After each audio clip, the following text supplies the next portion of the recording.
Hey guys, welcome back to CA Dreams YouTube channel.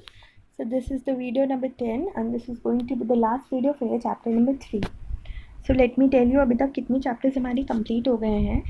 Chapter number 1 मैंने करवा दिया है, 2 करवा दिया है, 11 करवा दिया है एंड जो आपका चैप्टर नंबर 3 है वो आज हो जाएगा, ठीक है ना.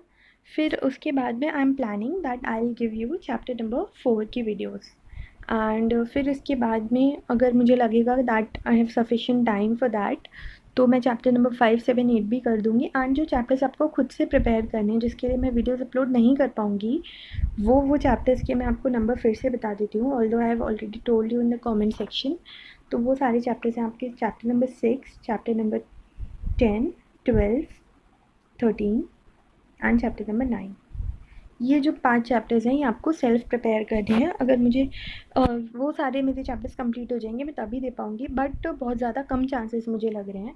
सो that is Y I would suggest कि ये 5 चैप्टर आप अपने एंड से प्रिपेयर कर लें, ठीक है ना. एंड मैं जो है इसके बाद में चैप्टर नंबर 4 की वीडियोस प्लान करने की सोच रही हूँ, तो वो बहुत ही जल्दी आ जाएंगी. एंड वो भी लेंदी चैप्टर है तो उसमें भी आई गेस आपको 8 to 10 वीडियोस मुझे लगेंगी. एंड अगर उससे ज़्यादा भी लगे so I can not say that. तो मैं इस वीडियो के बाद में उसके लिए प्लानिंग स्टार्ट करने वाली हूँ एंड देन बहुत ही जल्दी आपके पास में चैप्टर नंबर 4 की वीडियोस भी आ जाएंगी, ठीक है ना. तो चलिए आज की पहले मैं आपको ऐसे नंबर्स बता देती हूँ जो जिनके आपको नेम्स बताने हैं, ठीक है. And I hope that it is helping you all in remembering the ऐसे नेम्स विद ऐसे नंबर्स. तो आज के जो आपके एसेज हैं वो हैं ऐसे नंबर 706. बिना देखे आपको बताने हैं, ठीक है, रेफ़र करके नहीं बताने. एक बार या तो पहले लिस्ट रिवाइज़ कर लो फिर उसके बाद देख लो, ठीक है. देन ऐसे नंबर 260, ऐसे नंबर 520 और ऐसे number 505. Don't go to my writing because finger से राइट करने में थोड़ी दिक्कत होती है. मैं रिपीट कर देती हूँ. ऐसे नंबर 706, ऐसे नंबर 260, 520 एंड 505. इन चारों के चारों नंबर के आपको ऐसे के नेम्स बताने हैं, ठीक है.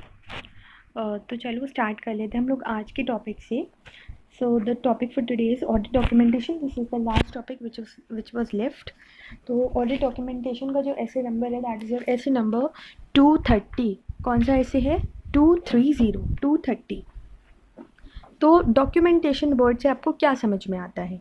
डॉक्यूमेंट्स क्या होते हैं? मैं आप लोगों से पूछूं आपके लिए डॉक्यूमेंट्स क्या हैं? ऑडिट को ना देखते हुए अगर मैं पूछूं आप एज अ स्टूडेंट आपके पास में क्या क्या डॉक्यूमेंट्स हैं, तो आप बोलोगे हमारे पास में 10th की मार्कशीट है, 12th की मार्कशीट है, देन CPT फाउंडेशन की मार्कशीट है, आपकी जो ग्रेजुएशन लेवल्स हैं उनकी मार्कशीट है. ये तो हो गए आपकी सारी मार्कशीट्स, ठीक है. और आपके पास में नोट्स हैं, चार्ट्स हैं जिसको आप रेफ़र करते हो. तो वो सब आप लोग क्यों करते हो? उसका डॉक्यूमेंटेशन आप क्यों करते हो? जब आपको टीचर क्लास में पढ़ाए तो आप बस तभी देख लो एंड एग्ज़ाम दे आओ. नहीं, आपको उसको लिखना होता है so that you can remember and उसको आप अपने एग्ज़ाम तक के लिए उसको रिटेन कर पाओ, रिवाइज़ कर पाओ उनको यूज़ करके. तो वो सब आप क्या करते हो? डॉक्यूमेंटिंग करते हो सारी चीज़ों का. इसी तरह से जब हम ऑडिट प्रोसीजर करते हैं, स्पेशली जब हम ऑडिट प्लानिंग करते हैं, तो ये ऑडिट प्लान वाले चैप्टर से चैप्टर नंबर 2 से आप लोग को पता होगा कि हम प्लान को कैसे करते हैं. रिटन फॉर्म में करते हैं बिकॉज़ हमारी इंगेजमेंट टीम तो बहुत बड़ी होती है, ठीक है, और हमें इतनी सारी रिक्वायरमेंट्स को भी फुलफ़िल करना होता है. तो उस वजह से हम सारी की सारी चीज़ों को क्या करते हैं, उसका एक रिकॉर्ड मेंटेन करते हैं. साथ ही में चैप्टर नंबर 1 में एक चीज़ आपको बताई गई थी कि ऑडिटर को इनहेरेंट लिमिटेशंस तो होती ही हैं, लेकिन फिर भी उसको जो है बहुत ही ज़्यादा रीज़नेबल बेसिस, बहुत ही ज़्यादा सफिशिएंट एंड एप्रोप्रिएट बेसिस देना होता है अगर वो कोई भी ऑडिट प्रोसीजर को ओमिट करता है. बिकॉज़ आगे जाके अगर उसके ऊपर कुछ ऐसी बात आती है तो वो सिर्फ ये नहीं कह सकता कि मेरे पास में इनहेरेंट लिमिटेशन थी इसलिए मैंने ये ओपिनियन दी है, क्योंकि हो सकता है कि जो पार्टी उसके ओपिनियन को यूज़ करे, ऑडिट रिपोर्ट को यूज़ करे, उसको बहुत बड़ा डैमेज हो जाए. सो दैट इज़ वाई ऑडिटर को हर एक बात को प्रूव करना होता है. एंड वो प्रूव कैसे कर सकता है? सिर्फ और सिर्फ जब उसके पास में एविडेंस होंगे वो तभी प्रूव कर सकते हैं. और एविडेंस कैसे होंगे?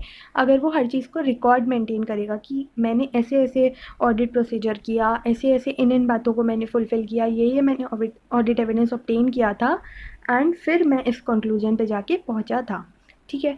तो यही आपका ऑडिट डॉक्यूमेंटेशन है। It basically refers to a record जो भी आपने ऑडिट प्रोसीजर्स परफॉर्म किए हैं, जिसको यूज़ करके आप किसी कंक्लूजन पे पहुंच पाए हो, जो भी आपने एविडेंस ऑब्टेन किए हैं, जो भी आपने कंक्लूजन्स ऑब्टेन किए हैं, वो सब का जब आप रिकॉर्ड मेंटेन करते हो तो वो सारे डॉक्यूमेंट्स आपके क्या बन जाते हैं, ऑडिट डॉक्यूमेंट्स। इसको हम लोग वर्किंग पेपर्स भी बोलते हैं, वर्क पेपर्स भी बोलते हैं। ये बहुत छोटी सी बात है, but please make sure that you are highlighting this point because आपका MCQ आ गया है, so it can be asked, ठीक है। तो बहुत ही सिंपल सी डेफिनेशन है। डॉक्यूमेंटेशन का मतलब क्या हो गया, रिकॉर्ड रखना किन किन बातों का, ऑडिट प्रोसीजर्स का, और जो आपके और एविडेंस आप लोगों ने ऑब्टेन किया है, वो कंक्लूजन्स जिस पर आप पहुँचे, उन सब चीज़ों का रिकॉर्ड मेंटेन करना। अब nature of audit documentation and purpose of audit documentation, फिर इसके बाद में आपके एग्जांपल्स हैं। तो अब आप पहले इन दोनों का मैं डिफरेंस बता देती हूँ, nature of audit documentation and purpose of audit documentation. अभी तक आपको क्या बताया गया कि आप रिकॉर्ड मेंटेन करो, तो आप बोलोगे हम तो नहीं करेंगे रिकॉर्ड मेंटेन, हम क्यों करें। तो वो क्या हो गया, वो हो गया पर्पस। क्यों करोगे आप ऑडिट डॉक्यूमेंटेशन मेंटेन, तो वो हो गया आपका पर्पस। तो यहाँ बड़ा बड़ा लिख लो, क्यों, क्यों करेंगे हम ऑडिट डॉक्यूमेंटेशन, ठीक है।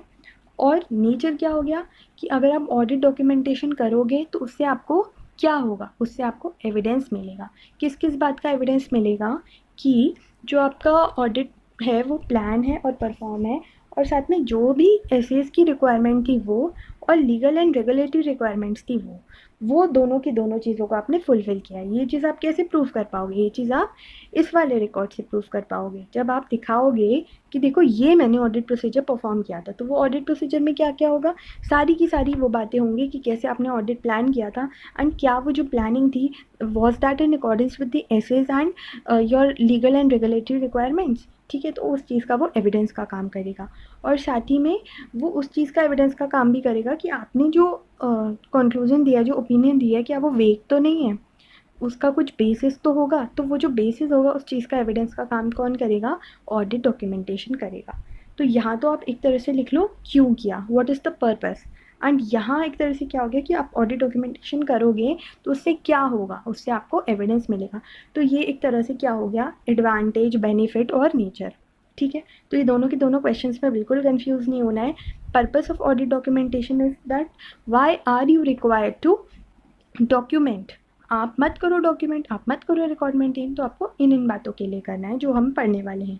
एंड नेचर क्या हो गया, नेचर ये हो गया कि अगर आप ऑडिट डॉक्यूमेंटेशन करोगे ना तो आपको ये दोनों चीज़ें मिलेंगी। क्या मिलेंगी, एविडेंस मिलेगा दो बातों का, एक कि आपको बेसिस मिल जाएगा कि किस बेसिस पे आप कंक्लूजन पे पहुंच पाए हो, एंड सेकेंड कि जो आपका ऑडिट था was that planned in accordance with the SAs and legal and regulatory requirements, ठीक है ना। तो अब हम लोग पर्पस देख लेते हैं। So what is the purpose of audit documentation. तो अब ये जो पर्पस है ना, इसको जैसे जैसे मैं बता रही हूँ आप वैसे वैसे ही पढ़ते जाना। Wait, let me check the memory techniques. जहाँ पे मैंने नोट किया था इसमें कोई मेमोरी टेक्निक नहीं है, ठीक है। तो ये जो assisting the engagement team to, अब ये जो दो बार तो है आपका assisting the engagement team, assisting the members of engagement team, enabling the engagement team. तो ये तीन बातें तो आपकी एंगेजमेंट टीम के लिए है। एंगेजमेंट टीम कौन है, वो पूरी की पूरी टीम जिसमें ऑडिटर भी है, आर्टिकल्स भी हैं, और लोग भी हैं जो एक एंटिटी का ऑडिट करने के लिए आ रहे हैं। तो ऑडिट डॉक्यूमेंटेशन तो बेसिकली सबसे ज़्यादा यूज़फुल इन्हीं लोगों के लिए हुआ। तो 3 पॉइंट्स तो आपकी एंगेजमेंट टीम के बारे में ही हो गए, ठीक है ना। फिर इसके बाद में retaining a record of matter, जिससे कि आपको फ्यूचर में अगर प्रीवियस ऑडिट मैटर का कुछ भी आपको रेफ़र करने की ज़रूरत हो तो आपके पास में एक रिटेन रहे ऑडिट मैटर का, उसके पास रिकॉर्ड आपके पास में रखा हुआ हो, इसलिए आप ऑडिट डॉक्यूमेंटेशन करते हो। Enabling the quality control review and external inspection, अभी इस पॉइंट पे आएंगे तो डिस्कस करेंगे। सबसे पहले हम ये तीनों पॉइंट्स देख लेते हैं, ये आपकी एंगेजमेंट टीम के बारे में बता रहे हैं। असिस्टिंग का मतलब होता है हेल्प, बहुत बार ये वर्ड आ चुका है। So helping the engagement team to plan and perform the audit. अब ऐसा कैसे होता है, आप लिखते जाते हो, ठीक है।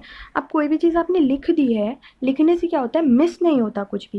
लाइक आपको आपके टीचर्स भी बोलते हैं कि आप जो भी अपना स्टडी प्लान भी बना रहे हो उसको लिख कर बनाओ, उससे कोई भी चीज़ एक तो मिस नहीं होगी, साथ में आपको ये पता लगेगा that you are going in the correct way और you are going in the wrong way. तो दैट इज़ वाई अगर आप रिकॉर्ड रखते हो ना हर चीज़ का, तो उससे आपको डेफिनेटली हेल्प मिलती है in planning and performing the audit. साथ ही में जो मेंबर्स हैं ना एंगेजमेंट टीम के, उनको डायरेक्शन मिलती है और सुपरविजन मिलती है about the audit work and to discharge their review responsibilities. अब आपको जो आप ऑडिट प्लानिंग के टाइम पे ही आप डॉक्यूमेंटेशन करना स्टार्ट कर देते हो कि देखो भैया हमें ये चीज़ करना है, तो उससे क्या होगा ना, जो चीज़ में जो एक्सपर्ट है, लाइक जो मतलब कम एक्सपीरियंस लोग हैं, उनको आप वैसा काम दोगे जिसमें ज़्यादा एक्सपीरियंस की ज़रूरत नहीं है। जो एक्सपर्ट्स हैं उनको एक्सपर्टीज़ लेवल का काम दोगे। तो उससे क्या होगा, जब आप ये चीज़ें सब लिख लोगे ना, तो एक हर किसी को एक डायरेक्शन मिल जाएगी, एक प्रोसीजर, क्योंकि लिखा हुआ है, उसका रिकॉर्ड है कि आपको किस तरह से करना है। एंड अगर कोई कुछ गलत तरह से कर रहा है तो वो चीज़ भी आप चेक कर पाओगे। कुछ भी अगर आपको चेक करना है कि वो गलत है या सही है, तो उसके लिए you need some basis, right. तो वो बेसिस कैसे मिलेगा, अगर आपके पास में रिकॉर्ड होगा।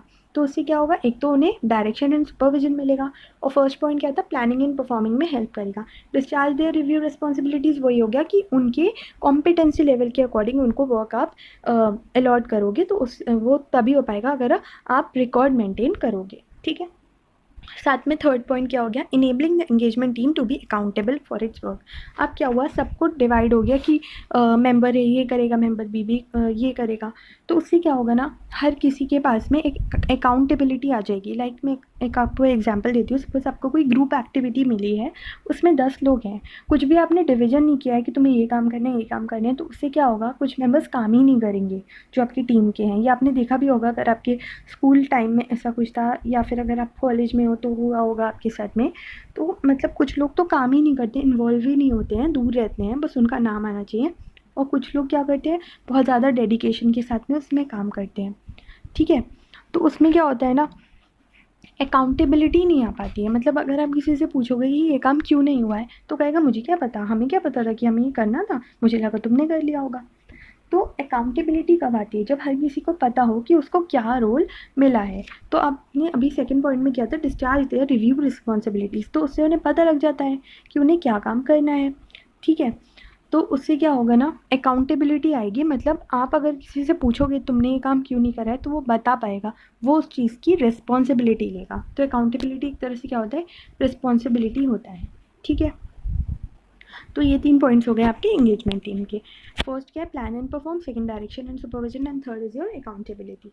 फिर इसके बाद में retain a record of matters for of continuing significance to future audit. Like future audit में अगर आपको पुराने वाले ऑडिट का कुछ भी रोल चाहिए, कुछ भी आपको रेफ़र करना है किसी भी बात को आपको, तो आप तभी कर पाओगे ना अगर उसका रिकॉर्ड मेंटेन होगा। अगर रिकॉर्ड ही मेंटेन नहीं होगा तो कहाँ से चेक करोगे। सो दैट इज़ वाई ये हेल्प करता है retaining a record of matters of continuing significance to future audits. अब ये जो रिटेनिंग है, इसका भी एक टाइम लिमिट होता है, तो वो अभी टॉपिक आएगा तभी मैं आपको बता दूंगी, अभी फालतू में वरना हमें कन्फ्यूजन होगा, है ना। फिर उसके बाद में enabling the conduct of quality control reviews and inspections. Now अब जब भी आप प्रोसीजर को परफॉर्म मतलब रिकॉर्ड करते हो, तो आप सारी की सारी बातों को ध्यान में रखते हो कि ये हमें क्वालिटी करनी थी। तो ऐसे 220 की जो भी रिक्वायरमेंट्स है वो सब भी आप फुलफ़िल करते हो उस ऑडिट प्रोसीजर में। तो इससे आपने, क्योंकि ऑडिट प्रोसीजर आपके पास में उसका रिकॉर्ड बना हुआ है, तो कोई भी बंदा बाहर से आके ये देख सकता है कि आपने जो अपना काम किया है वो क्वालिटी के साथ में किया है या नहीं किया है, ठीक है। And enabling the conduct of external inspections in accordance with applicable legal, regulatory and other requirements. ये हो गया ऑडिटर का ऑडिट जब हो रहा है। अगर ऑडिटर का ही कोई ऑडिट करने आ रहा है, मतलब ऑडिटर के काम को ही कोई चेक करने आ रहा है, तो वो भी इजीली कर सकता है, बिकॉज वो क्या करेगा, रिकॉर्ड्स चेक करेगा। एंड अगर उसको लगेगा कि रिकॉर्ड्स में सारी रिक्वायरमेंट्स फुलफिल हुई हैं, तो वो उसको ओके करके चला जाएगा, ठीक है। तो वो भी आपका पॉसिबल हो जाता है, external inspection in accordance with applicable. मतलब अगर कुछ ऐसी रिक्वायरमेंट है कि ऑडिटर के काम को भी कोई चेक करेगा, लीगल, रेगुलेटरी या अदर रिक्वायरमेंट, तो वो इसलिए ही पॉसिबल हो पाते हैं बिकॉज हमारे पास में क्या होते हैं, ऑडिट डॉक्यूमेंटेशन होते हैं। और ये भी एक तरह से आपका एक्सटर्नल पर्पज़ के लिए हो गया कि कोई आके ऑडिटर के काम का ये चेक कर रहा है कि क्या उसमें क्वालिटी मेंटेन हुआ है या नहीं। तो ये चारों बेसिकली आपके इंटरनल हो गए, और ये दोनों एक्सटर्नल पर्पसेस हो गए। तो इस तरह से 2 ब्रॉड कैटेगरीज में डिवाइडेड है आपकी पर्पस। तो ये आप पॉइंट आपका ओवर हो गया। Now form, content and extent of audit documentation. अब ऑडिट डॉक्यूमेंटेशन जो है वो किन किन फैक्टर्स पे डिपेंड करेगा, आपका ऑडिट डॉक्यूमेंटेशन कैसा हो, ठीक है। एक कोट है ना, वही मतलब नेतागिरी में बहुत चलता है, कोट का डायलॉग है, हमारा नेता कैसा हो, ऐसा हो, इसके जैसा हो, इसके जैसा हो। उसी तरह से हमारा ऑडिट डॉक्यूमेंटेशन कैसा हो, इन सारे फैक्टर्स जैसा हो, ठीक है। तो मतलब इन सारे फैक्टर्स के ऊपर डिपेंड करेगा कि अगर साइज़ ज़्यादा है तो डॉक्यूमेंट ज़्यादा, कॉम्प्लेक्सिटी ज़्यादा है तो डॉक्यूमेंट ज़्यादा, नेचर ऑफ ऑडिट प्रोसीजर कैसे हैं, ठीक है। अगर नेचर ऑफ ऑडिट प्रोसीजर्स जो हैं वो मतलब बहुत ज़्यादा हैं, या फिर अगर आपको मतलब फर्दर ऑडिट प्रोसीजर्स बेसिकली आपको रिस्क ज़्यादा लग रही है तो आप ऑडिट प्रोसीजर्स भी ऑब्वियसली ज़्यादा करोगे तो डॉक्यूमेंटेशन भी बट नेचुरली ही ज़्यादा हो जाएगी। फिर उसके बाद में risk of material miss statement कैसी है, ज़्यादा है कम है, अगर ज़्यादा होगी तो ऑडिट डॉक्यूमेंटेशन भी ज़्यादा। फिर सिग्निफिकेंस कैसी है ऑडिट एविडेंस जो आपने ऑब्टेन किए हैं, अगर वो लग रहा है कि ऑडिट एविडेंस सपोज़ आपने नेगेटिव ओपिनियन दिया है या आपने पॉजिटिव ओपिनियन दिया है, तो उस ओपिनियन को सपोर्ट करने की जो एविडेंस है वो उसकी बहुत ज़्यादा सिग्निफिकेंस हो जाएगी, बिकॉज आपकी उस ओपिनियन की बेसिस पे ही जो यूज़र्स हैं वो कुछ डिसीजन ले सकते हैं, उस कंपनी में इन्वेस्ट कर सकते हैं। तो आपकी जो ऑडिट एविडेंस है that will be of most significance. So that is Y अगर आपको लग रहा है कि बहुत ज़्यादा आपके ऑडिट एविडेंस सिग्निफिकेंट है तो उसके लिए आपको ज़्यादा डॉक्यूमेंट्स ऑब्टेन करने पड़ेंगे। फिर nature and extent of exceptions identified, अगर आपको लग रहा है बहुत ज़्यादा एक्सेप्शन है सो आपको डॉक्यूमेंटेशन ज़्यादा करना होगा। The need to document a conclusion और the basis for conclusion not readily determinable from the documentation of work performed और ऑडिट एविडेंस ऑब्टेन्ड। अब अगर कोई बेसिस ऑफ फॉर कंक्लूजन है, मतलब जो आपको ऑडिट प्रोसीजर्स, आपको ऐसा नहीं लग रहा कि जो मैंने रिकॉर्ड रखा है ऑडिट प्रोसीजर्स का या एविडेंस जो मैंने ऑब्टेन करा है इससे प्रॉपर बेसिस मिल पा रहा है, तो अगर आपको ऐसा लग रहा है कि प्रॉपर बेसिस नहीं मिल पा रहा है उस चीज़ का कि आपने किस बेसिस पे ये कंक्लूजन दिया है, तो आप उस बेसिस फॉर कंक्लूजन के लिए भी फिर अलग से ऑडिट डॉक्यूमेंटेशन करोगे। एंड जो भी आपने audit methodology and tools use करे हैं उसका भी आप डॉक्यूमेंटेशन करोगे, अगर ज़्यादा है तो ज़्यादा, कम है तो कम, ठीक है। तो ये आपके 7 पॉइंट बहुत ईजीली हो गए। तो इसका मैं एक बार मेमोरी टेक्निक चेक कर लेती हूँ, एक सेकेंड बस।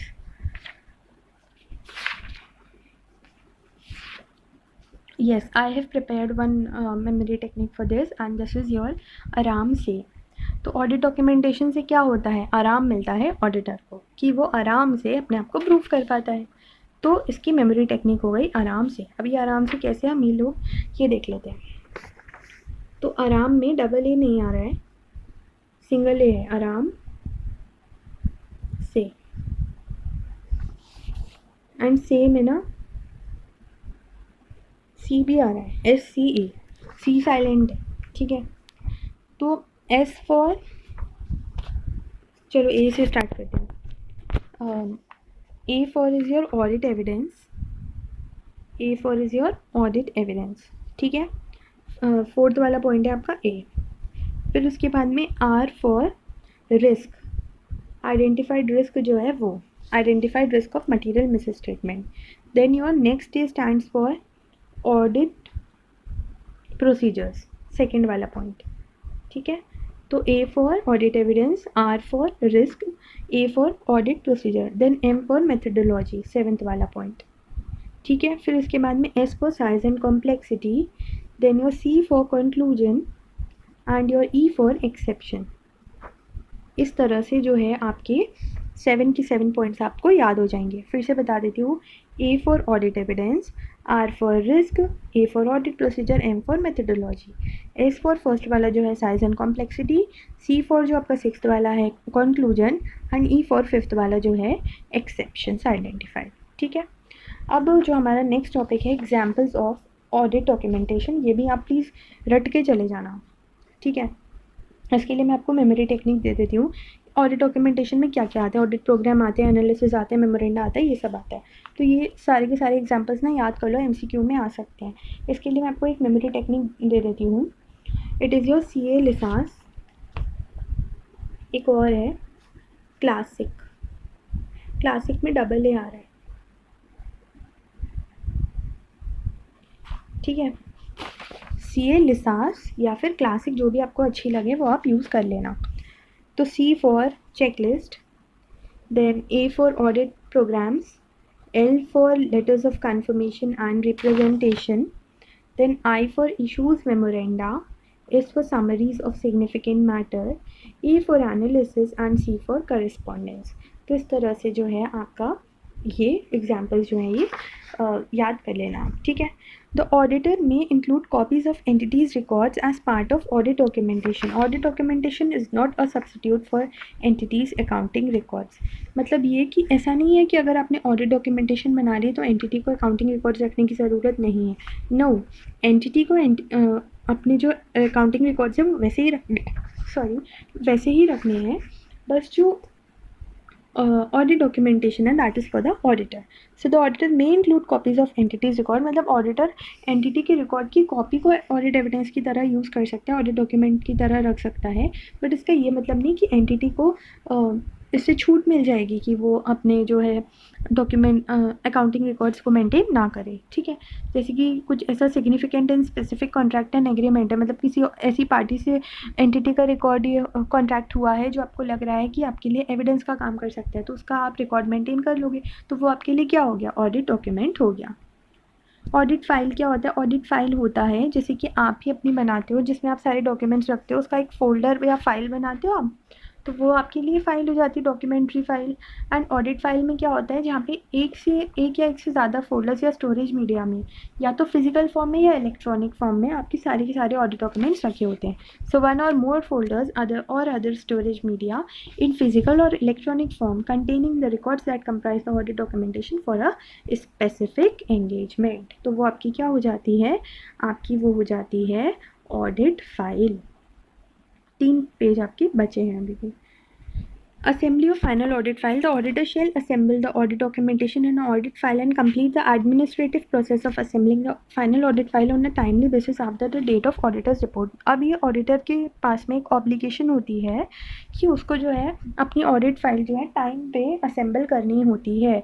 उसको एक डेट दी जाती है, डेट ऑफ ऑडिट रिपोर्ट बनाने के बाद में, जहाँ तक उसको ऑडिट फाइल अपनी कंप्लीट करनी पड़ती है। SQC 1 जो है वो रिक्वायर करता है firm to establish policies and procedures for the timely completion of assembly of audit files and appropriate time limit within which to complete the assembly of final audit is not ordinarily more than 60 days after the auditor's report. मतलब audit report की जो date है उसके 60 days के अंदर अंदर, मतलब जैसे आज आपने अगर ऑडिट रिपोर्ट की डेट है आपकी, तो आज से 60 डेज़ के अंदर अंदर आपको अपनी ऑडिट फाइल की असेंबली करनी पड़ेगी, ठीक है। The completion of assembly of final audit file after the date of auditor's report is an administrative process that does not involve the performance of new audit procedures or a new drawing conclusion or drawing of new conclusion. मतलब ये कि आपने जैसे audit report तो बना दी, अब आपको assembly जो करनी है फाइल की उसके लिए आपको 60 डेज़ का टाइम मिला है, लेकिन इसका ये मतलब नहीं कि उसमें आपको चेंज कर दो उस ऑडिट फाइल में, कंक्लूजन्स में या ऑडिट प्रोसीजर्स में, ठीक है। Changes may however be made to the audit documentation during the final assembly process if they are administrative in nature. लेकिन अगर वो चेंजेस एडमिनिस्ट्रेटिव है नेचर में तो आप उसमें चेंजेस कर सकते हो। ये बहुत इंपॉर्टेंट है। ये वैसे तो एक एडमिनिस्ट्रेटिव प्रोसेस है जिसमें हम लोग चेंज नहीं करेंगे, लेकिन अगर वो चेंज एडमिनिस्ट्रेटिव है नेचर में तो हम क्या कर सकते हैं, वी कैन चेंज, ठीक है। That does not involve the performance of, मतलब न्यू कंक्लूजन या न्यू ऑडिट प्रोसीजर वैसे आपको नहीं करना है, लेकिन ये जो फॉलोइंग चेंजेस हैं ये अगर एडमिनिस्ट्रेटिव है नेचर में तो आप उसको चेंज कर सकते हो। तो क्या हो गए, डिलीटिंग और डिस्कार्डिंग सुपरसीडेड डॉक्यूमेंटेशन, मतलब ये वो वाले चेंजेस जो आपको नहीं करने हैं, ये चेंजेस आपको नहीं करने हैं। लेकिन अगर कोई चेंज एडमिनिस्ट्रेटिव है नेचर में तो आप चेंज कर सकते हो। तो वो वाले चेंज जो यहाँ ऊपर बात हो रही है वो क्या है, आप कुछ डिलीट या डिस्कार्ड नहीं करोगे, सॉर्टिंग नहीं करोगे, साइनिंग ऑफ नहीं करोगे या डॉक्यूमेंटिंग नहीं करोगे ऑडिट एविडेंस की that the auditor has obtain, discuss and agreed with the relevant members before the date of auditor's report. तो मतलब ये सब आप नहीं करोगे। After the assembly of final audit file has been completed, the auditor shall not delete or discard audit documentation of any nature. ये तो ऊपर हो ही गया। SQC 1 requires the firms to establish policies and procedures for the retention and the retention period for, और जो मैंने आपको बताया था ना कि जो इस वाले पॉइंट में था रिटेंशन हम करते हैं, तो ये जो रिटेंशन आपको करना है इन ऑडिट डॉक्यूमेंटेशंस का, that is not shorter than 7 years from the date of auditor's report. मतलब अगर आज की ऑडिटर रिपोर्ट की डेट है तो आपको वो जो भी आपकी जो डॉक्यूमेंट्स हैं ऑडिट डॉक्यूमेंटेशन वो आज से लेके 7 सालों तक उसको आप लोग को रखना पड़ेगा। और if later the date of group auditor's report, और अगर कोई ग्रुप ऑडिटर रिपोर्ट है तो उस डेट से 7 years तक आपको उसको रिटेन करना पड़ेगा, ठीक है ना। तो ये सब आपका हो गया असेंबली ऑफ ऑडिट फाइल के regarding. Now documentation of significant matters and related significant professional judgments. Judging the significance of matter requires an objective analysis of facts and circumstances. अब अगर आपको कुछ ये देखना है कि वो इम्पॉर्टेंट है या नहीं, तो उसके लिए आपको एक ऑब्जेक्टिव एनालिसिस करना पड़ता है.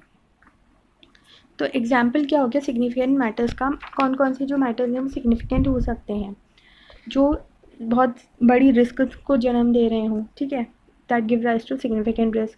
Results of audit procedures indicating that the financial statements की मतलब financial statements materially misstate हो सकते हैं, या फिर हमें जो previous assessment जो हमने रिस्क का करा था उसको हमें रिवाइज करना है. तो ये सारे मैटर्स जो इन चीज़ों को बढ़ावा दे रहे हैं वो सब आपको लोगों के लिए क्या हो गए, सिग्निफिकेंट मैटर्स हो गए. या फिर circumstances that cause the auditor significant difficulty in applying necessary audit procedure, या फिर कुछ मतलब ऐसी सर्कमस्टांस हो गए हैं जिसकी वजह से जो ऑडिटर ने प्लान करे थे कि हम ये ऑडिट प्रोसीजर करेंगे वो नहीं कर पा रहा है. फिर finding that would result in a modification to the audit report, जिसकी वजह से आपको मॉडिफिकेशन देनी पड़ रही है, या फिर आपको कुछ एम्फेसिस ऑफ मैटर्स पैराग्राफ में कुछ ऐसी बात आपको ऐसा लग रहा है कि you have to highlight it in that paragraph, ठीक है. तो ये सारी बातें आपको लोगों के लिए क्या हो गई, ये सब बातें आप लोग के लिए हो गई significant matter. Now, an important factor in determining the form, content and extent of audit documentation or significant matter is the extent of professional judgment exercised. ये सारी बातें आप कैसे देखते हो कि वो significant है या नहीं, आप अपना professional judgment लगाते हो, ठीक है. Documentation of professional judgment made where significant serves to explain the auditor's conclusion and to reinforce the quality of judgment. Such matters are of particularly interest to those responsible for reviewing audit documentation, including those carrying out subsequent audit when reviewing matters of continuous significance. मतलब ये सारी जो बातें हैं इन सब लोगों के लिए सिग्निफिकेंट होती हैं, जिनका जो पर्टिकुलर इंटरेस्ट है वो रहता है डॉक्यूमेंटेशन को रिव्यू करने में, या फिर जो मतलब सब्सिक्वेंट ऑडिट्स कैरी करते हैं उस ऑडिट डॉक्यूमेंटेशन के बेसिस पे. तो वो सारे के सारे इन मैटर्स को क्या कंसीडर करते हैं, क्योंकि उस डॉक्यूमेंट को वो यूज़ कर रहे हैं ऑडिट प्रोसीजर करने में, तो ये सारी की सारी बातें उन लोगों के लिए क्या हो जाएंगी, इंपॉर्टेंट हो जाएंगी, सिग्निफिकेंट हो जाएंगी. Some examples of circumstances in which it is appropriate to prepare audit documentation relating to the use of professional judgment include where the matters and judgments are significant. So the rationale for the audit conclusion when a requirement provides that the auditor shall consider certain information or factors and that consideration is significant in the context of a particular judgment. तो मतलब auditor को ऐसा लग रहा है कि उसको ये बात कंसीडर करनी चाहिए, तो उसके लिए वो क्या हो गई, सिग्निफिकेंट हो गई. The basis for auditor's conclusion on the reasonableness of the areas of subjective judgments, for example the reasonableness of significant accounting estimates, मतलब वो अकाउंटिंग एस्टिमेट सही है या गलत है, तो वो चीज़ भी क्या हो गई, सिग्निफिकेंट हो गई. फिर the basis for auditor's conclusion about the authenticity of a document when further investigation is undertaken in response to the conditions identified, तो वो भी उसके लिए क्या हो गई, सिग्निफिकेंट हो गई. तो ये जो एग्जांपल्स हैं ये उन सर्कमस्टांसिस के एग्जांपल्स हैं in which it is appropriate to prepare audit documentation relating to the use of professional judgement, ठीक है, including the matters and judgements are significant. तो ये मतलब वो सर्कमस्टांसिस हो गई जो प्रोफेशनल जजमेंट के लिए अप्रोप्रिएट हैं. बेसिकली ये जो सर्कमस्टांसिस हैं ये मतलब वो सारी बातें हैं जो आपको ऐसा लग रहा है कि आपके लिए सिग्निफिकेंट है for carrying out your audit procedure. इसमें मतलब कुछ भी ऐसा लर्न करने लायक तो नहीं लगा मुझे, हाँ बस इसमें सिर्फ वो बातें दे रखी हैं, सम एग्जांपल्स ऑफ सर्कमस्टांसेस जिसमें मतलब appropriated to prepare audit documentation, मतलब ऑडिट डॉक्यूमेंटेशन का फोकस ज़्यादा किस पे रहेगा, सिग्निफिकेंट मैटर्स पे रहेगा, ये बातें हैं बस. तो फर्स्ट में भी वही दे रखा है कि जिसकी वजह से रिस्क ज़्यादा हो वो सब, एंड सेकेंड में भी वही दे रखा है. कंप्लीशन मेमोरेंडम और audit documentation summary. The auditor may consider it helpful to prepare and retain as part of the audit documentation a summary sometimes known as completion memorandum that describes. completion memorandum एक तरह की audit documentation की summary हो गई जो क्या बताती है, एक तो सिग्निफिकेंट मैटर्स बताती है और ये बताती है कि वो कैसे एड्रेस हुए हैं. तो ये जो है may facilitate effective and efficient review with the inspection of audit documentation particularly for large and complex audit. Further the preparation of such summary, इस समरी से क्या होता है, हेल्प मिल जाती है ऑडिटर्स की कंसिडरेशन को ऑफ द सिग्निफिकेंट मैटर्स, मतलब ये पता लग जाता है कि ऑडिटर ने इन बातों को जो है सिग्निफिकेंट माना है, इंपॉर्टेंट माना है. It may also help the auditor to consider where there is an individual relative relevant ISA objective that the auditor can not achieve that would prevent the auditor from achieving the overall objectives. इससे ये भी पता लग जाता है कि कहीं ऐसा तो नहीं कि कुछ लिमिटेशन लग गई है ऑडिटर के ऊपर जिससे वो ओवरऑल ऑब्जेक्टिव से अचीव ना कर पाए. फिर उसके बाद में ओनरशिप ऑफ ऑडिट डॉक्यूमेंटेशन ये किसके पास में रहती है, ऑडिट डॉक्यूमेंटेशन किसके पास में रहता है. SQC 1 कहता है कि unless otherwise specified by law, ये किसकी प्रॉपर्टी है, ऑडिटर की प्रॉपर्टी है. ही में एट हिज डिस्क्रिप्शन, लेकिन वो अपनी मर्जी से पोर्शंस दे सकता है या एक्सट्रैक्ट दे सकता है ऑडिट डॉक्यूमेंटेशन के available to clients provided such disclosure does not undermine the validity of the work performed और in the case of assurance engagements the independence of the auditor और ऑफिस पर्सनल. वो कुछ extracts वगैरह दे सकता है लेकिन उसको इन सारी बातों का ध्यान रखना है कि जो उसका वर्क है वो इनवैलिड ना हो या फिर उसको जो मतलब मटीरियल बातें हैं या इंडिपेंडेंस वाली जो बातें हैं वो लीक ना हो. तो वो कुछ बातें एक्सट्रैक्ट्स दे सकता है लेकिन उसको इन सारी बातों का ध्यान रखना पड़ेगा. ठीक है ना. तो आई होप ये आपको समझ में आ गया हो. ये जो है ना डॉक्यूमेंटेशन ऑफ सिग्निफिकेंट मैटर्स, ये मतलब वो मैटर्स हैं जो सबसे ज़्यादा are of the most significance, जो सबसे ज़्यादा उसको इम्पॉर्टेंट लग रहे हैं, तो उसका डॉक्यूमेंटेशन वो कैसे करेगा. And related significant professional judgment. Professional judgment क्या होता है, basically it is being alert. Professional scepticism क्या होता है, बीइंग अलर्ट. तो प्रोफेशनल जजमेंट के अकॉर्डिंग मतलब उसके अकॉर्डिंग उसको कौन से मैटर्स ऐसे हैं जो सिग्निफिकेंट लग रहे हैं. ठीक है, तो वो उन चीज़ों पे क्या करेगा, सबसे ज़्यादा वो डॉक्यूमेंट्स बनाएगा. तो वो इन सिग्निफिकेंट मैटर्स को कैसे रिकोगनाइज करेगा, वही सब इसमें दे रखा है. ठीक है ना. So this chapter is over and I hope ये चैप्टर में आपको मेरी तरफ से हेल्प मिली हो. कोई भी पॉइंट ऐसा हो जो आपको समझ नहीं आया हो तो you know what you have to do, you just have to comment down and I will try my best to reply you. अगर मुझे लगेगा कि मुझे उसको वीडियो में एक बार और एक्सप्लेन करना चाहिए तो मैं नेक्स्ट वीडियो में उसको एक्सप्लेन भी कर दूँगी. ठीक है, आई हैव नो इशू. मैं आपको रिप्लाई कर दूँगी कि मैंने इस वीडियो में उसका एक्सप्लेनेशन दिया एंड मैं आपको लिंक दे दूँगी. ठीक है, तो कुछ भी ऐसा हो जो आपको समझ में नहीं आया हो so you are free to ask and I'm ending this video here and meet you in the next chapter. Thank you so much.